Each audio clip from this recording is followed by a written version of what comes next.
Hey everyone, thank you so much for watching and for spending some minutes with me. Today I want to talk about the new investment opportunity that I'm considering. It's this one that you see on the screen. It's called Masterworks, and it's a platform that allows you to invest in art, in famous or non-famous painters. And so this is the type of analysis I like to do before making a decision. So let's go through this together. As you can see, they say they have about 1 million members and they are managing $1 billion for them. And so that represents about $1,000 each. If I'm not mistaken, at the moment, the minimum investment is about $5,000. So that means that probably the numbers have gone up.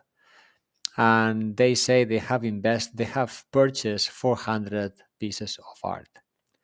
And if we scroll here, these are some of the examples of the returns for some of the artworks that they have sold. For example, you could have invested in a Bansky, right? So if I open this one, they bought this one for $1 million. They sold it for $1.5 million, and they held this painting for more than a year, and that meant about 32% on an annual basis. So if you had invested $10,000 on day one, you would have made $3,300 after all fees. And then they give you other examples here, like Claude Monet, Andy Warhol, Cecily Brown, and many others. So if we open, for example, the Warhol, this one here, they invested $3 million. They sold it for $3.5 million and held it a bit less than a year. And this one only brought a return of 4%. This one, 10%, 17%. And this one, for example, George Condo, 39% on a yearly basis. So we can see a variety of returns depending on the author, right?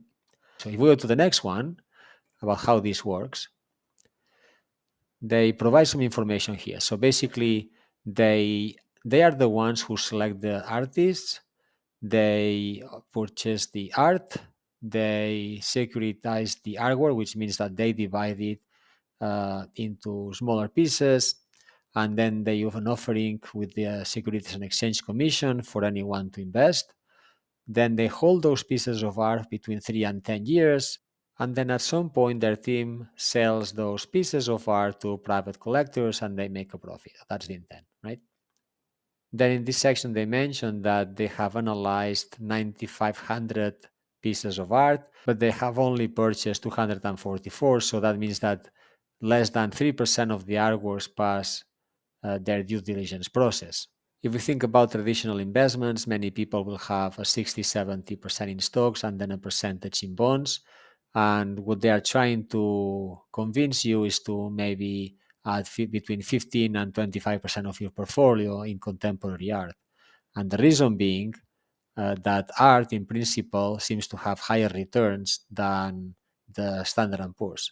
So this 9% is the market increase on a yearly basis since 1995. And if you had invested the same money in the art, you would have received a return of almost 13% for that same period. They also have this trading market available, which means that you can basically sell your shares to other participants and who are interested in buying your shares, for example. So I hope you like this information. Any questions, please let me know. If you find this interesting, please like my videos and subscribe to my channel. Thank you so much and talk to you soon.